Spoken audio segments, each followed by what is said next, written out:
Hello, everyone, and welcome to Purple Curtain Podcast. This is John. This is Rusty. This is the first episode we're doing, which is going to focus slightly more on current events, so we hope you enjoy it.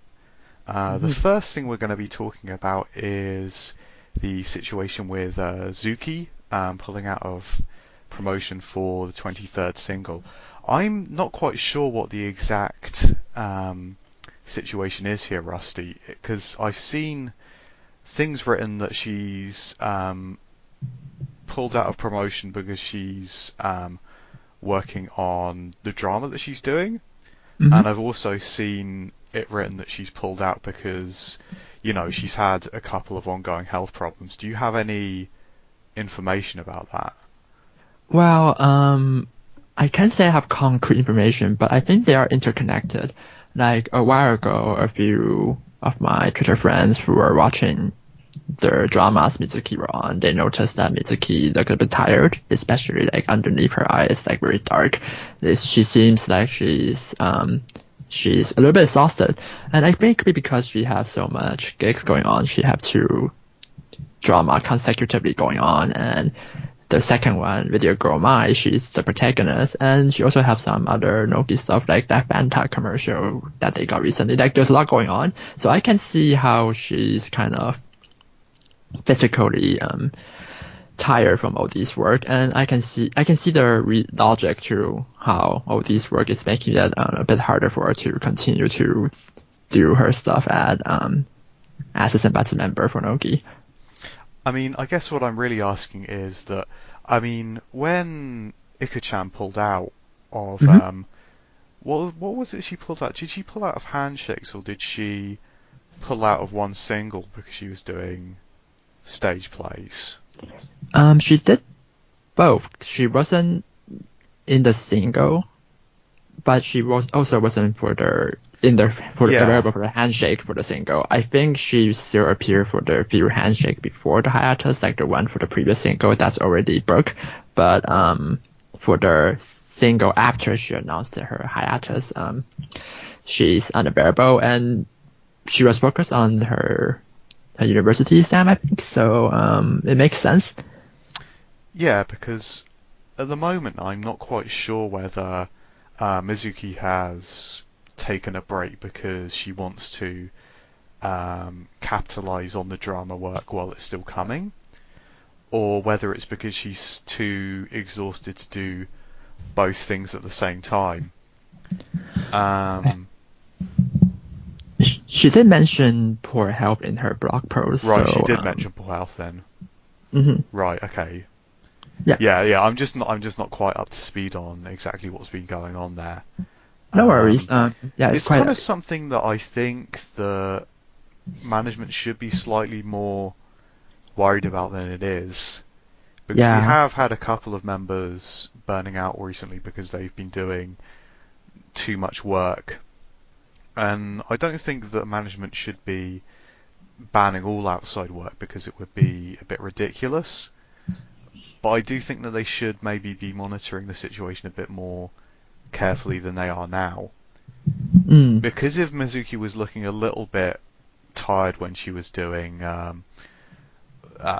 the hospital drama, I think maybe they should have, talked to her a bit more seriously about taking on another job at that time. Yeah, it's unfortunate that we won't be seeing her in the next single, but to be honest, I don't really mind that she's prioritizing outside work over being in the next single.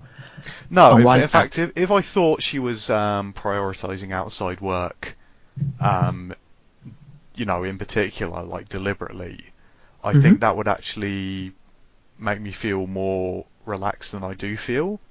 Because if it was just a case of her taking the drama work while it's coming along, I think that would be one thing, but I am slightly concerned about members being overworked, especially when it's not work for the group. But anyway, we're not in charge anyway, so there's nothing we can do about it. But I'm sure that every single fan is hoping that if she has got health problems, she'll get better soon. She did mention she talked to talked to management about this in her blog post, so it's good to know that there's a discussion going on about this.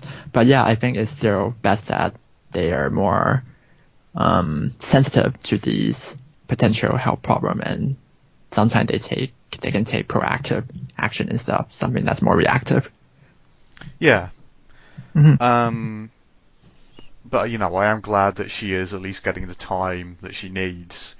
And I'm glad that Nogizaka is in a position where they actually can let one of their biggest members step out for a single.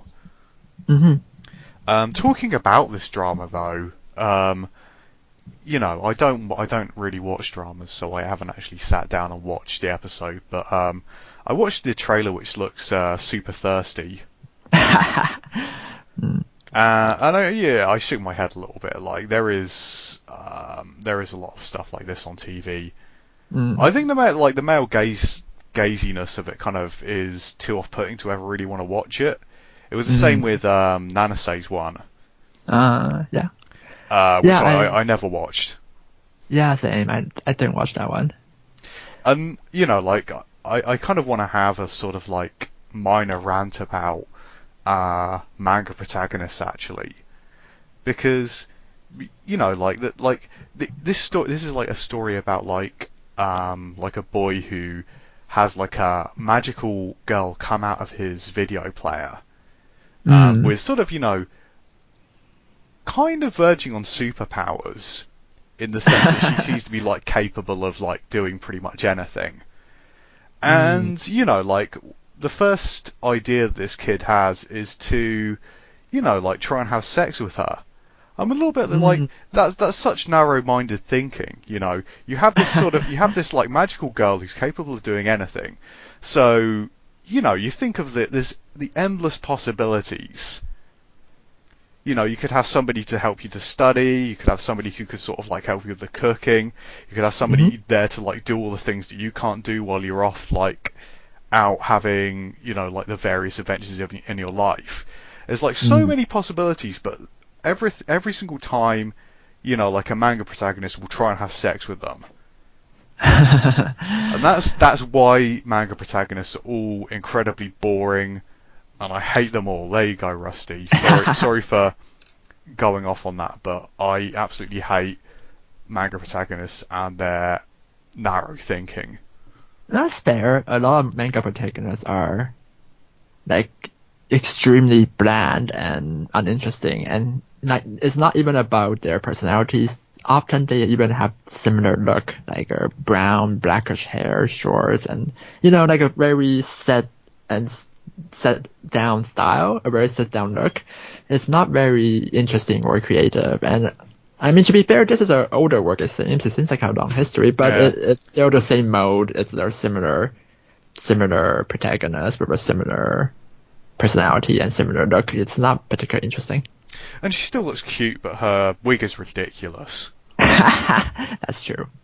Her wig is ridiculous. So, there you go. There's our thoughts on Zuki's hiatus and also her drama. I'm not going to watch it. Pretty much ever. I might see some clips of it. That's about it though.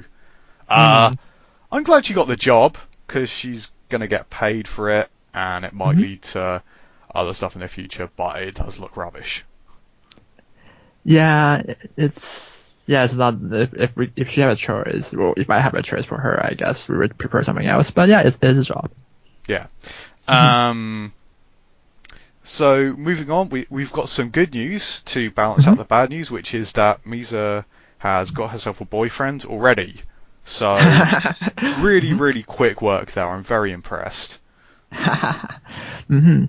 So what we know is that she met this guy maybe roughly a year ago. She's been doing that baseball show, where she's like an announcer, and she also go and do interview with various players. And one of the guys she interviewed first, well, maybe it's the very first one she interviewed, is a guy called Genda Sosuke, which is currently her boyfriend now. He's from the same hometown as her in Oita, and he's one of the, not just a star player, but he seems to be really, really good and earns. Yeah, I really don't care about baseball, so I can't I can't really evaluate how good a player he is at all, but the people on my Twitter list who know about baseball all say he's very good. Yeah, there's a cut footage of him being in being one of those catcher that catch the ball that, when the baseball player bats and hit the ball and it flies and you're the one that catching it and trying to pass it to the first base. And there's a compilation of him doing that very, very well. So he does seem to be genuinely really, really good, and he have a very good salary to back that up. So yeah. But I think this is quite cool because they do genuinely have shared interests. They've known each other for quite a long time, so they know what they're like. And it is quite fast, but I think what's the point in waiting, really? Yeah, they seem, point. they seem to have been interested in each other for quite a long time. So really, once you graduated, I feel like there was no point in them waiting. Yeah. And also, I quite like this because he did wait exactly until she graduated before asking her out, which is good because it means that he seems to take her career seriously. Because he doesn't want to sort of try and place any pressure on her and potentially mess up her career. And even now, even if they have been dating for a while, which is quite possible, he does at least have the dignity to lie about it to try and protect her career. So it is pretty obvious that he takes that seriously, at least. Yeah, he seems very nice. There's a few footage of him getting interviewed by Misa, and based on that, he seems like a nice, understanding fella. So I think the fact that he either waited or, waited to ask her out or waited to reveal that they've been dating. Yeah. Either are well, he wants to protect her professional reputation, at least. Yes. And I mean, it's like here we don't care about the idle dating rule, but I do approve of somebody who will, make sure that he doesn't mess up the career of the idol he's dating. That's quite good. So I'm very happy about this. They do seem like quite a good pair, and it does seem as though you never know how things are going to turn out between a couple, but it doesn't at least seem as though Misa has chosen quite wisely. So good for her. Yeah, I agree. The other thing we had sort of news-wise is we're getting this out just before the senbatsu announcement, which is going to be happening tomorrow on Nogizaka Kojichu. But there was a leaked senbatsu. So we're just going to talk about that a little bit and, just talk a little bit about who we'd also like to see next week. So do you have that leaked senbatsu?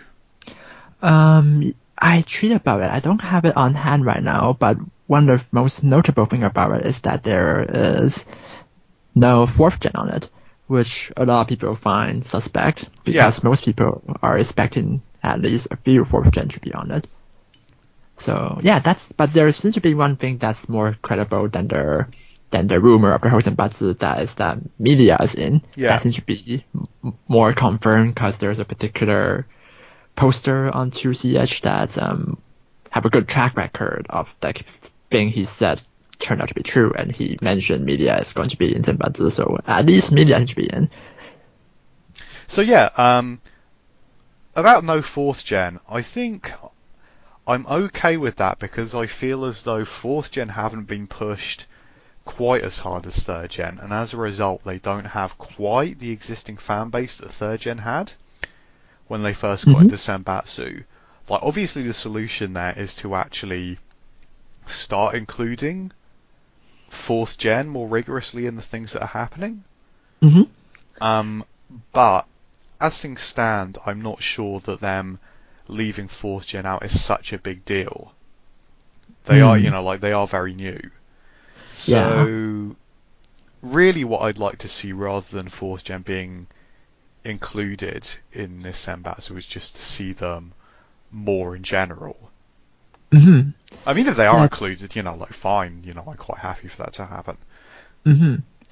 Yeah, I'm usually the kind of person that would prefer that the member we currently have that been around for a while be given the opportunity in senbatsu first before the management start pushing the newer people. So, for example, way back then, I prefer that second gen get more chance to be in senbatsu first rather than just straight up pushing virgin. Although it makes sense that you push virgin because they're a very talented generation and they're doing well and it paid off.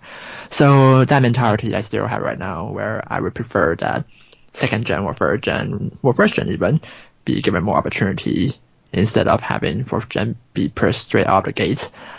And on that note, I have found that rumor. Do you want me to just list down or remember Yeah. that's on the rumor? Sure. So there's 9 first gen, 5 second gen, and 7 third gen in this rumor list for a total of 21. For first gen, there's Mayang, Asuka, Ikjang, Sayuri, Manatsu, Katsumi, Reika, Inoue, and Hoshino. For second gen, there's Miona, there's Senuchi, there's Kitano, there's Danzei, and there's Milia. Third gen, we have Yoda, Mizuki, Umezawa, Momoko, Kubo, Sato, so Kaide, and Iramoto. Yeah, so I'm quite happy in particular to see Rentan also appearing on this one. Mm-hmm. And Ranza, who's kind of also like quite a big name to be in there as well. Like Mm-hmm. it's a good thing that there's.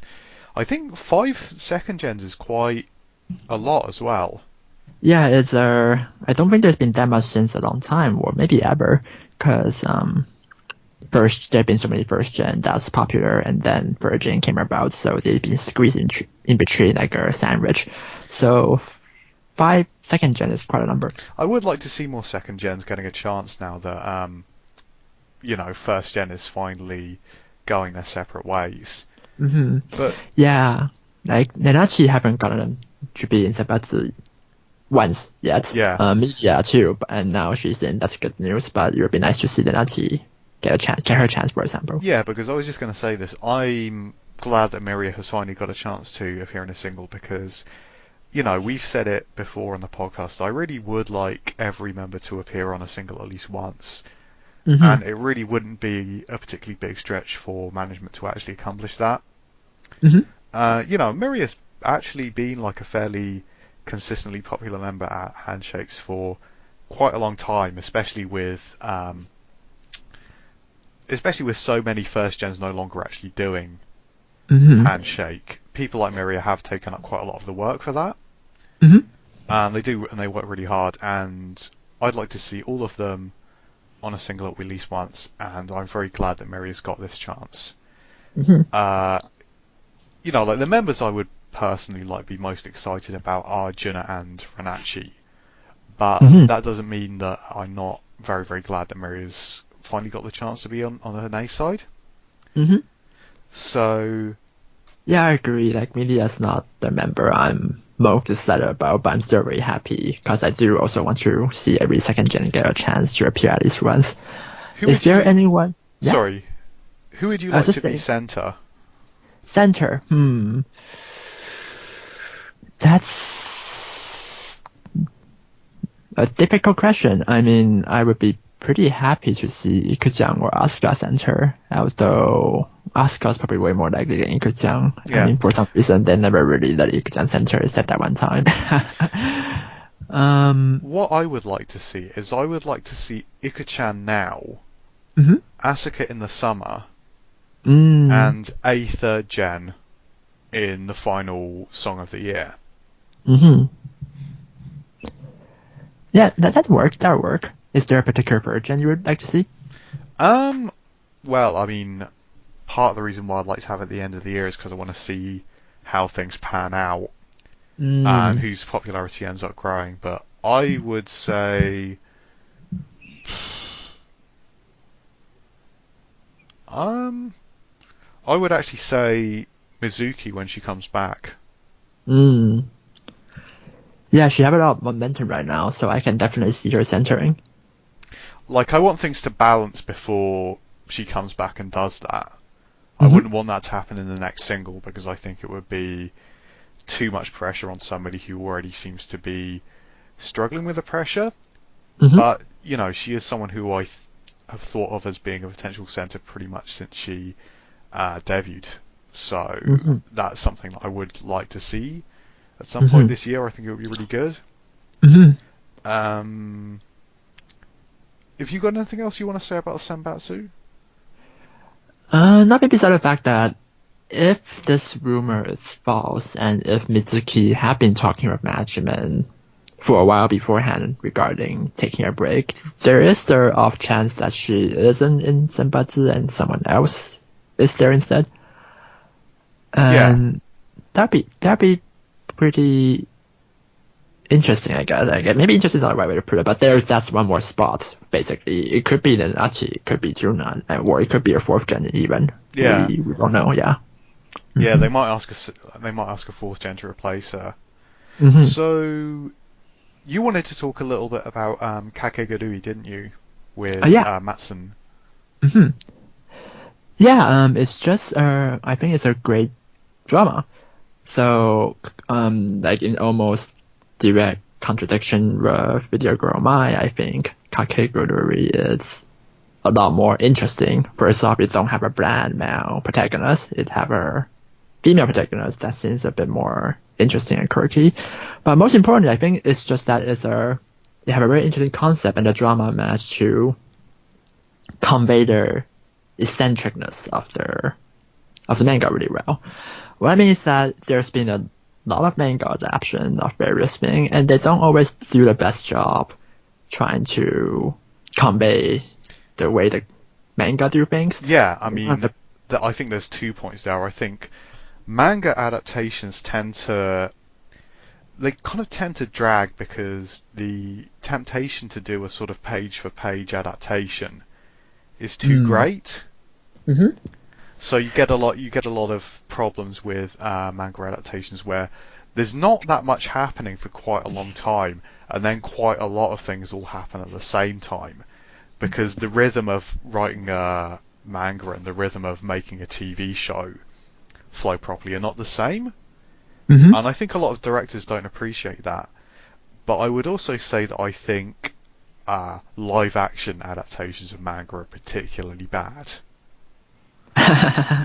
Because everyone's trying to act like the character on the page, but the character on the page is, you know, uh, like the character on the page is deliberately overacting Mm-hmm. because if you want to convey something through cartoons, you have to make it big. And if you want to convey something through facial expressions on TV, you've got to make it small. So, Mm-hmm. I mean, I've watched a couple of live adaptations of manga. They've all been terrible.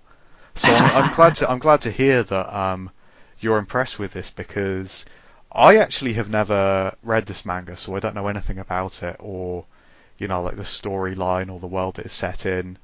Um, so I haven't watched this, but if you say it's good, like that's a good sign.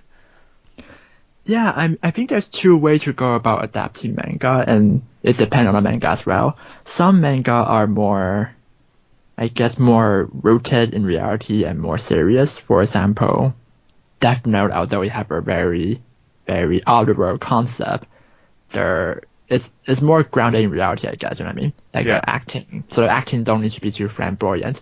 But then there's also manga that is very, very dramatic. And sometimes it's not easy to convey that. I guess you can try to ground that, and sometimes that works, sometimes that don't work, or sometimes you can try to convey the flamboyance of the manga. And once again, sometimes that work out, sometimes that don't work out.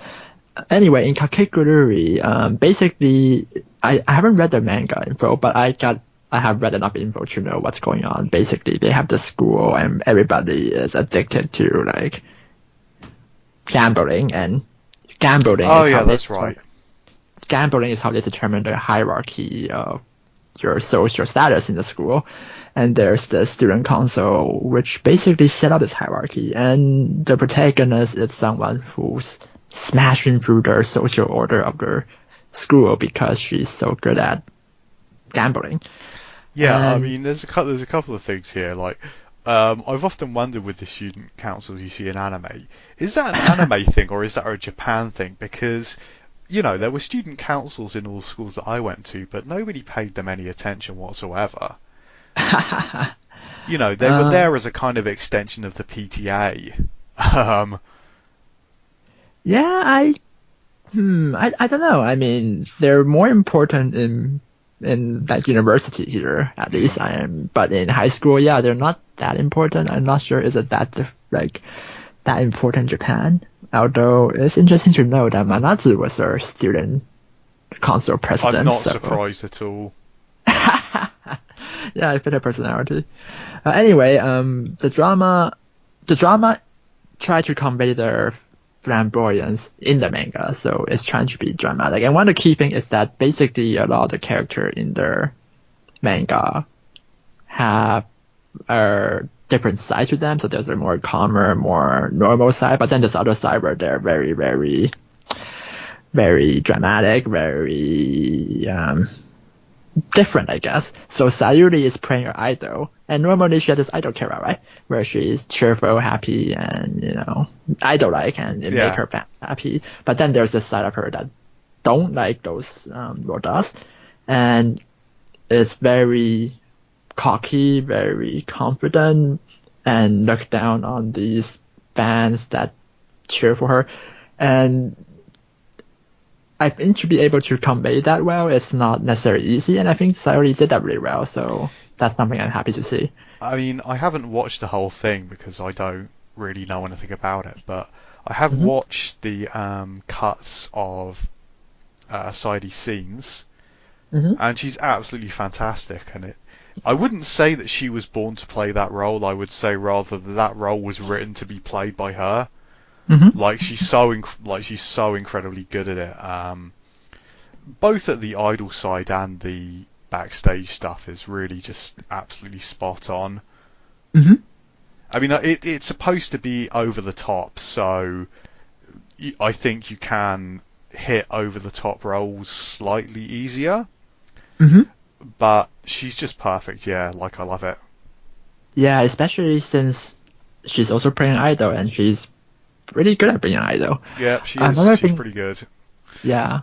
Another thing I like about her is that she's getting a lot of screen time so far. Like, for the second episode, I say she's at least on 90% of their screen time. So it's good. And hopefully they'll continue, because she's probably about to get defeated by the protagonist. Because, you know, plot armor, but yeah. But hopefully she'll continue to have a lot of screen time, because considering how prominent she is on the poster and in their opening song, I think although she won't be the main antagonist for the next few episodes, she'll still be making an appearance, hopefully. So yeah, onto one more thing. Recently we had Sakamichi TV. I mean, I guess it's probably about 3 weeks, a month ago now. But I watched the whole thing. I only watch stuff that's got Nogizaka in it because I'm not interested in the other 46 groups. Maybe Yoshimoto Zaka a little bit. I think it's an interesting concept at least. But it was the first time that I'd really seen anything, because all the 46 groups are called the Sakamichi series, but really we haven't actually seen a great deal of cooperation between them all. And I was just wondering what you think. Do you think there's going to be more all 46 projects? And if there are, do you think you'd actually want them? I mean, this Sakamichi therapy thing was a one-off thing, but there have been a lot of people clamoring for more, which makes sense because it was taking the slot of the AKB show anyway. So it would make sense to just continue with it, but with Sakamichi instead of AKB. And as for collaboration, Yeah, there was that collaboration on the zombie musical too a while ago. Oh yeah, that's So right. there's a little bit more these days compared to before, although still not that much. And I think we can see a bit more of those. Yeah, like for example, like psychometric therapy where they talk to each other. I don't mind that. I think that can be quite neat, and maybe it would be something that's like once in a once once a month or something, or once every 2 or 3 week. Like I can see that work out since they're also busy, but within that time frame, I think that's more than accomplishable. And there's so many members in each group, so yeah, I can see that happening. I think that would be something that's welcomed. I mean, my take on this is I don't care about Keyakizaka and I don't care about Hinatazaka, but one of the things that I always take away whenever I see members from the group interact with each other is that they really, really enjoy it. Hmm. So things like, for example, the conversation between Reika, Sugayuka, and Sasaki Kumi? Hmm. Question mark? Is that a name? Yes, Yeah, that's sorry, a name. I'm not very well versed on the names, but I No quite like to worries. see more of that kind of thing because I Hmm. think that the members enjoy that kind of thing. Hmm. So, like on that basis, if they do want to make some kind of monthly all 46 show, I guess I'd be for it because I think that the members would like it. Hmm. Yeah, one thing that I always thought was a shame is that never get to meet Marika because Neru's Has she never met either. her at all, ever? Well, maybe she did, but never met her in like an official capacity on a show or on her event. If you know what I mean. Yeah. And I always thought that was kind of a shame. And I'm sure there's other people like that. Nedru talk about Monica a lot more than I guess your average idol talk about their idol. But I'm sure there's a lot of other folks who have this particular Oshi that's very meaningful for them. And I always thought it was kind of a shame that you don't get to see them talk about this and talk with each other and talk about how they first got to be an idol and how they first got to be a fan of this idol and that kind of stuff. I think that's something that fans appreciate, and not only fans, but they themselves will appreciate. But we didn't get to see that, so I always thought that was a shame. And if Sakamichi therapy was something like that, is their avenue for them to stage these kind of segments, I think that'd be something that's great for everyone. Yeah, so like, rather than work, I think I'd like to see a little bit more socialization between the groups because I think they'll all feel better for it. Hmm. The other thing is, like, again, referring to Keyakizaka, is recently Keyakizaka did Synchronicity, Mm. and there was a lot of internet comments about it because the choreography was changed, and the choreography Hmm. was changed so that Hirate was a much more central figure in Keyakizaka's performance of Synchronicity than Mayan ever was in Nogizaka's. Hmm. So I think the people who are unhappy about it have talked about why quite a lot. Hmm. Like personally, I wasn't into it because, like, my personal interpretation of Synchronicity is that rather than it being a song about a specific lonely person, Hmm. when I read the lyrics, the feeling I get from them is that it's a song which is about the shared quality of being lonely. Mm. Through loneliness, we all get to share a common emotion at some point in our lives Hmm. because it's not as though everyone is lonely all of the time, but everyone will Hmm. be lonely sometime, Hmm. which is why I feel that it's not a song about a particular person, it's a song about the shared emotions that people have. Hmm. So I guess the question I wanted to ask is, what's your interpretation of synchronicity? Because it's like we can, like Nogizaka fans can slag off Keyakizaka all they want for getting it wrong, but I guess I'm just curious about what Nogizaka fans think the song is about. Well, I basically agree with you. I don't really have much to add when it comes to Right. Okay. their interpretation of the song. and how their change choreography doesn't reflect that as well as the original choreography. Personally, I've never been too into the style of Kayaki's choreography. It's a little bit too strong, I guess, for me. But I do appreciate the idea of trying to have a different interpretation of something. I think that's fine and cool. I just happen to not be a particular fan of this particular interpretation. Beside the dancing style, which I'm not too into, it's also, like you said, the way that it interprets the song doesn't seem to be quite, I don't think quite reflect the essence of the song. Especially since I think there's always an inherent contradiction. Like the synchronicity is a bit more about the shared feeling of being lonely, but Kayaki focused so much on a particular center figure in Techi. I think these two concepts doesn't mesh really well, and the result is that we have this interpretation that don't reflect the original song too well. Yeah, so, like, that was my own personal feeling about it. I mean, I don't really mind if people cover it and change it, but I think what the sort of internet arguing about it led me to think was, like, what does this song actually mean? And that's kind of like, that's why I think, like, people are annoyed about it. It's kind of like it's less that Kayakizaka are doing it, because Kayakizaka and Hinatazaka do Nogizaka songs all the time in their set lists. But it's more that, like, this song had a quite particular message, which does kind of seem to have been turned on its head a little bit. Especially the underlying positivity about it. Yeah. Anyway, I think that's enough about that. We're just going to move on a little bit and talk about just a little bit about Nogichu. Because, I just wanted to say that I am very glad that Nogichu has returned to a location shoot series of episodes.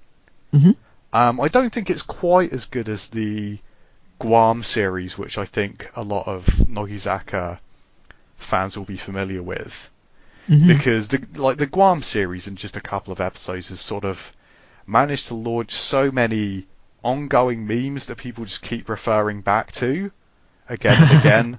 So, like Asuka's "I'm very dark" statement, Reika's "my head is popcorn" statement, and just the image of a drenched Ika-chan looking really, really pissed off.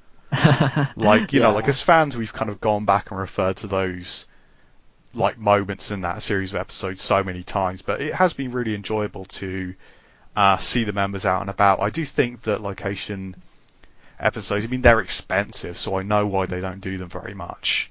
But I do always find them to be the episodes that I really, really look forward to and get the most enjoyment out of.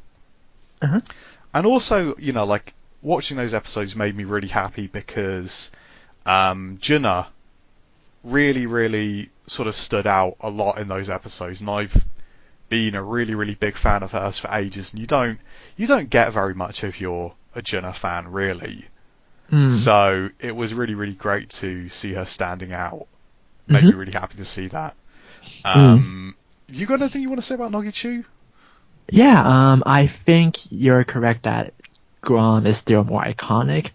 Maybe it's because of their activities they're choosing. Maybe it's because of the members. I'm not too sure yet, but yeah, it's still very good to see people go on location shoot. One thing I like about it is that basically everyone's going. Like, the third gen is there, or the second gen is there. Unfortunately, some of the more busy members like Ma Yang and Ikuchan aren't there, but they aren't there because they're busy. And it's also, on the flip side, not totally bad, because that means people like Juna or other virgin or other unders member, they get more opportunity to shine, right? Yeah, I mean, that's one of the things. It's like, I'm sure all Nogizaka fans would like to see Ika-chan on Nogichu more, because Ika-chan's great on TV, but by the same token, because Ika-chan is so good on TV, sometimes you can't see other people. Yeah. Because she's too good. But yeah, no, I think you raise a good point. It is really, really nice to see all the members together for a change. Yeah, and it's kind of funny that because they're not on Nokichu as much usually, it also means they're less likely to have to do their punishment game because they have less batsu points. So like for example, we know the current leader is like Manatsu and Yoda and maybe Asuka, like they're the members with the most batsu point and they're most likely to get to do that punishment game, which is, I guess, it's one advantage to not having been on Nokichu normally as much. Yeah, you get to enjoy Okinawa without the fear of having to go and what's their activity? Like do something with a snake, right? It's really stupid because I did know what they were saying, but I got so focused on the idea that it had something to do with a snake that I forgot what it was they were actually doing. That's fine. I mean, we just...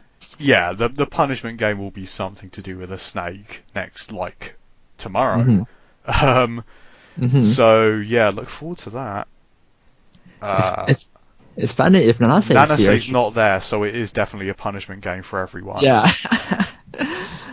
It's funny how many members, well, at least past members, aren't afraid of snake. Yeah. So, yeah, like that's Nogishu. Like, we don't want to go into it too deeply, but it is definitely nice to see location shoes make a appearance. And recently, Zanbi ended. What did you think of Zanbi? I'll be honest, I haven't really watched too much of it. You haven't watched it, okay. Like, I saw short clips here and there, and it's kind of interesting. I think it's more funny than scary, to be honest. Yeah. Especially if you watch, the video where four of the members are sitting there watching themselves doing all these things that's pretty scary, and they're like laughing their head off because it's especially that time when Manatsu, she fall off the tower and she's dead in a really weird position, and Asuka's laughing her head off, and Manatsu's just like mouth wide open at how ridiculous it looks. Because it's funny. It's supposed to be scary, but it's funny, and it's funny to see the members. I think there is always sort of a link between, comedy and horror, though. That might be true. I think at least a certain kind of horror, anyway.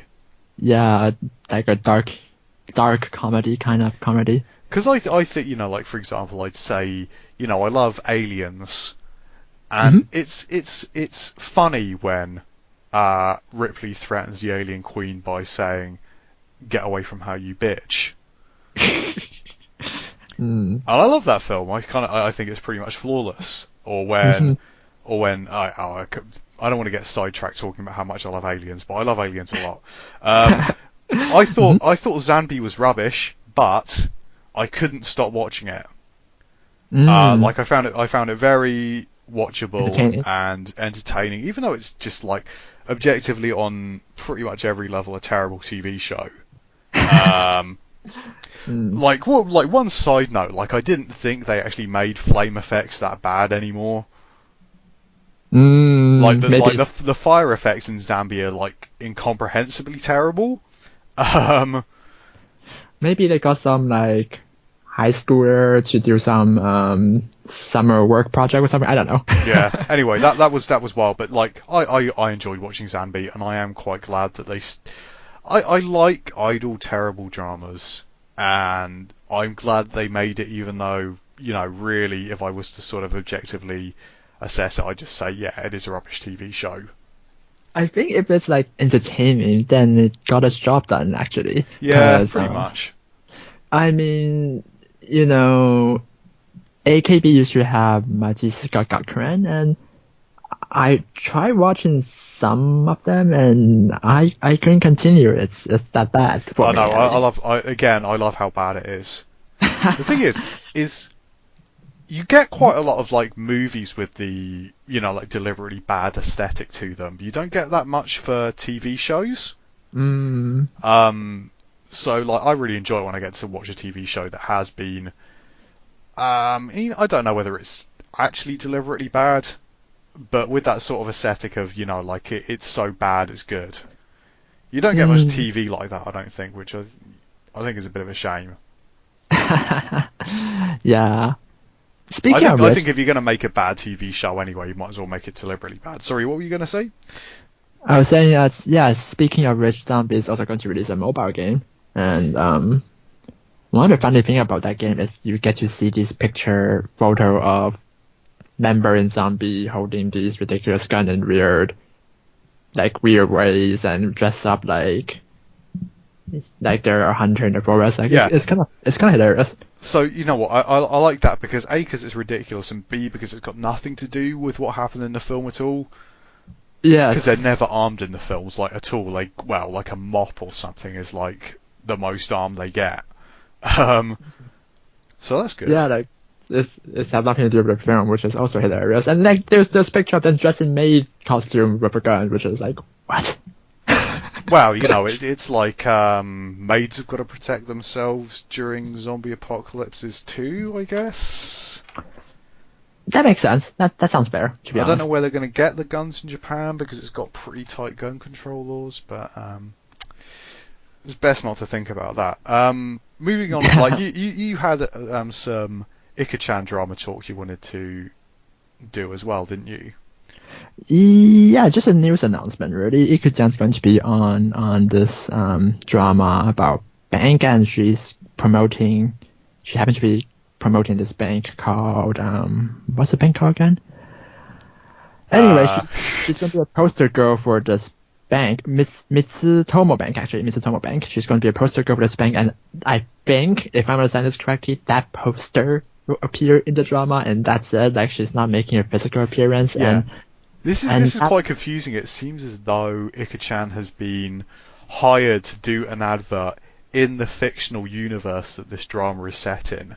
Is that right? I, I think she's hired to do it legitimately, but they're also going to have that ad in the drama, so it's like like there will be a ad in the drama as well, so they can promote it as well. But the fact that there's all these news article about this ad in this drama is kind of ridiculous to me. Everything's so intertextual these days, isn't it? Yeah, like I mean, I guess in one sense it's a sign of how big Nogi is, but it's also just kind of dumb, like having this poster in the drama, and that's the news. Really. Yeah. So yeah, moving on. Mhm. We're going to talk a little bit about the third gen principle. Mhm. Rusty, you wanted to briefly explain to people what the principal stages actually are, didn't you? Yes, because just that in my conversation with some of our friends on Twitter, I realized that it's not too clear to many people what principle is, like why is it so special. So I thought I would talk about that a little bit. So principle was kind of conceived as a way to make good on the promise way back in the first Noki Doko show where Akipi came on their TV and it's like talk about how Noki, it was just throwing out a concept randomly. You can kind of tell that, but one of the idea he threw is that Noki will be a group where there's no permanent senbatsu center. It's going to be fluid. It's going to be all the time, changing all the time, which is totally the opposite of what happened. They ran for a perma center. But anyways, he did throw out this concept, and I think that concept turned into Principle. Principle was like their first group musical, and in this musical, there's two acts. The first act, everybody will have to go through an audition. So there will be one by one, they'll go on the stage, and in front of the audience, they will do some stuff to show that they can do well and in this particular role. Usually they choose the role later on, but in their first principle, they don't get to choose. It's just the top role getter get to be their top character and then so on.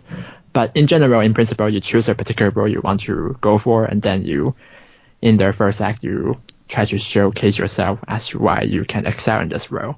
And then in the second act, between the first and second act, there will be a vote, and in the second act, they'll determine who's the winner, and they will play the role. And oftentimes, the people who didn't win, they either play some minor role, or unfortunately, sometimes they don't get to play much of a role at all. And principal is known to be somewhat fair. If you're the most popular member, that helps a bit, but you're not guaranteed to win in principal. Yeah, well, a lot of members don't like principal because their performance skills aren't actually as good as less popular members. Yeah, which we're going to get to when we talk about the one that's going on now. Yeah, I mean, I think it's not necessarily that, but just that it's very high pressure, if you know what I mean. Because it's very difficult. They have to remember the script for the roles. Like, for example, the other thing is that Nogizaka members don't get judged by the fans that often. Mm-hmm. I mean, there is an element of handshake sales being important, but there's no Sosenkyo or anything. Yeah. Like, you don't, like, Nogizaka members are rarely, well, publicly ranked against each other. Mm-hmm. Yeah, that's not been done explicitly. So this principle is kind of like very different in that respect. And I think one of the reasons many people don't like it, many members don't like it, is that, for example, let's just say you're running in the third principal tracks, I think, and there's like 6 rows. That means you have to remember the script for all these 6 different rows, right? And if you don't win any of them, then you're wasting your time, kind of, right? So there's this, like, it's a high pressure kind of environment. And while I appreciate the concept of principle, I'm also good with the fact that it doesn't happen too often. Yeah. Like, mm-hmm. So the member who's really, really been doing well is Hayakawa, isn't it? Yes. So far there's been 6 showings so far, and she managed to win every time. Like, every time she go for a row, and like every row she win. There's one particular time where she's the only one that chose a particular row, so she win by default, but all the other times she beat everyone else. Yeah, and she has some kind of acting experience, doesn't she, Hayakawa? Yes, I heard she have played like some role in some movie before, and that probably helps a lot. Because she's definitely not the top handshake performer. If you look at the handshake graph, she's not the one that's selling out. She's not among the most popular one. So once again, in principle, we're seeing some degree of fairness. The person who can perform the best is beating out even popular members. Yeah, because I think Hayakawa is actually one of the least popular members at Handshake. Yeah, that might be true. I need to check out that, but that might be true. But there's a couple of other members who've also been doing quite well. I think Samia Rei has done quite well, hasn't she? Yes, she run twice so far. Once as Juliet, once as Romeo. Yeah. And there's 2 other members that have been doing well so far. One is Kitagawa, which is also one of the less popular members. Yeah. And Kaki Haruka, which won 3 times as well. Yeah, so I think like my favourite Mayu has not been picked at all so far, has she?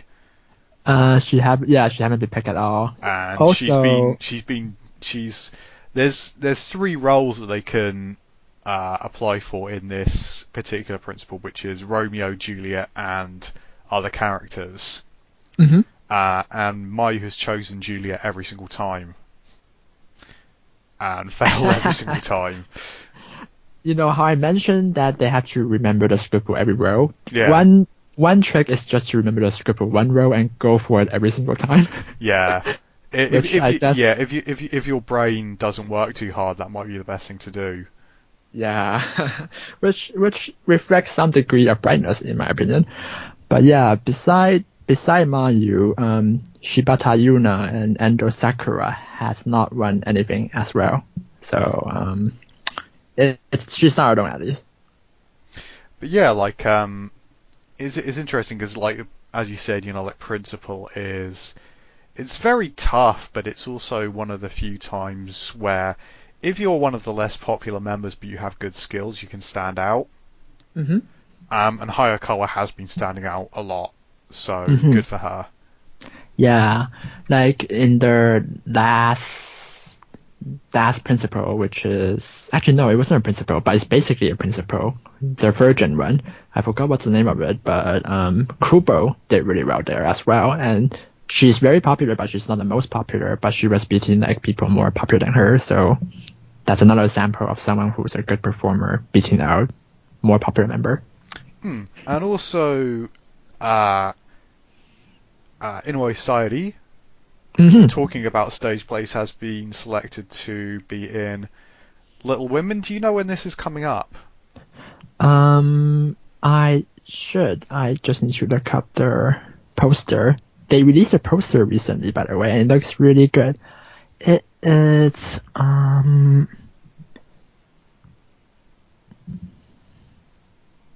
on September the 3rd to September 25th. Yeah, so I mean I don't know much about musical theatre, but I'm kind of thinking that the fact that this news has been released a long time in advance. It's like nearly half a year in advance. Yeah, Does that indicate that it's a big production? I think so. Little Woman Yeah. is pretty popular. It's a Broadway musical, and I can see them choosing in a way for decently big role. Because if you look at her past musical performance, she's quite well. She's a good singer and she can perform the role well. And speaking of like being like choosing people long in advance, preparing something long in advance, Ikujan's musical is also like way in advance. Like she's going to be in this musical that's going to be going on next year, I think. So I guess that's a common trait with these popular musical. They're preparing about it way in advance, and I think that's the way to do it. Mm-hmm. Also, like a little bit of news is that Asuka appeared at Sweet's 20th anniversary show. Mm-hmm. This isn't a big deal, but it is always really, really nice to see footage from fashion shows where teenage girls are really, really screaming for Nogizaka members. That does always brighten the heart up, I think. And Asuka looked super cool as always. Mm-hmm. Yeah, it is nice to see Asuka's modelling work is really, really starting to pay off. Mm-hmm. Yeah, and Sweet hasn't been like utilizing her to like as much as her previous magazine, so it's good to see her going on their fashion rock tries. I feel like that might be changing recently. She seems to be featured a bit more prominently than before. So hopefully this fashion rock is just the latest sign of Street as a magazine taking her more seriously. Yeah, it does really feel as though Asuka is on her way to becoming iconic, I think. I think so. I think she's one of the best when it comes to fashion rock. Like, you know, when model they do those walk, there's a particular way they walk that can showcase their clothing they're showing off. And I think Asuka does that decently in relation, like relative to other idols such as other Nogi member or other Kayaki member or Hinata member. And, you know, when you go on the fashion rock, you can hear the volume of all those fans cheering. And Asuka is always one of the members that get the loudest cheer beside Mayang.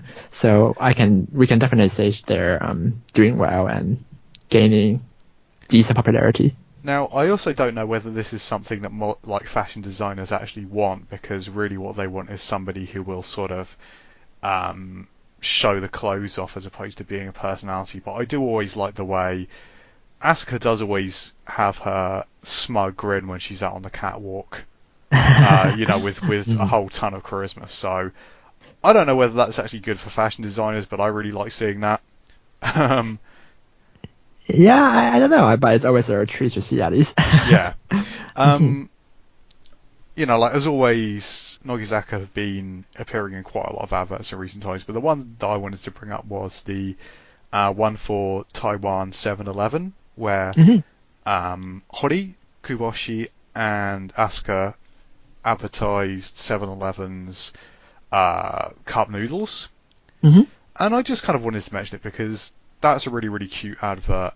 And just like the cardboard cutouts they made for them in particular are just like, yeah, like I don't know what I'd actually do with those cardboard cutouts if I had them, but I want them. Same, like, it make me kind of regret not being in Taiwan right now. Did I mention that I have posters from like one of the first 7-Eleven ad that they did? No. So, yes, so, because they don't put those ads on forever, and once, the time's up and they're going to take it down, you can ask for it. And I have those posters as a result. And unfortunately, they're the worst looking of the series they did. So there's the yellow one that they did, and then there's the bubble tea one, the black and white thing. Yeah. I think it's Asuka, Miona, and Mattsun or something like that. And then there's this one. And this one and the last one both look way better than the one I have, and I don't know, sometimes you're like, the timing of things is just the worst. But yeah, this looks really good, but I'm also really happy because Kuboshi has had a hard time of things, and it is really, really nice to see her back in action again, and I hope that Nogizaka management will sort of continue to make good use of her and push her as a member, because, she's not my favourite third gen, but that's only because I love third gen. I'm really happy to see her back in action again, and I kind of hope that she does continue to go from strength to strength. Yeah, she also did like a Sendai promotion thing in Taiwan before, so she's definitely getting some job in Taiwan. Yeah. So that's a good thing to see. And it's also nice to see, Nogizaka doing things with first gen, second gen, and third gen all together. That's true. So yeah. Also, Nogizaka advertised Fanta, which I feel like this is a bit of trivia, I know, and I feel absolutely obliged to say any time Fanta comes up, but Fanta is the official drink of the Third Reich. I have no idea about that. It is. Coca-Cola couldn't be manufactured in Germany during the Second World War because of a shortage of ingredients which were being sent abroad by the United States. So Fanta was developed in Germany during the Second World War as a replacement for Coca-Cola. But the Volkswagen is the official car of the Third Reich. So I don't think we should tar products by association, but it's a bit of trivia that I just want every single person I meet to know. No, it's a very interesting trivia. Like, I would never have known of that. Like Volkswagen is well known, but I didn't know they also had to make their own soft drink. So that's very interesting. So, have we got any other adverts we want to talk about, or have we covered the ones we're interested in? I think I would like to talk about the Yoda one with Yomiuri Shimbun, which I believe is like the largest in Japan. Can you explain to me what the plot of this advert is? Because I've watched the advert and I see like the man sort of running up to Yoda and Yoda giving him a quizzical look while he sort of gets dragged away, but I can't read what's on the front of the note that he wants to hand over to her. I think the note is just like a plea, like, and imagine you want to send a petition to like your MP or something. Right. Okay. I think the commercial is parodying a famous Japanese drama. Right. Okay. Like so I didn't watch the drama, but it's pretty famous and it's acted by one of my favorite actor, Abe Hiroshi. But basically, my understanding is that they want to let people know about this product, and for whatever reason, they decide they want to let both the Minister of Finance, which makes sense, and Yoda. Right. Okay.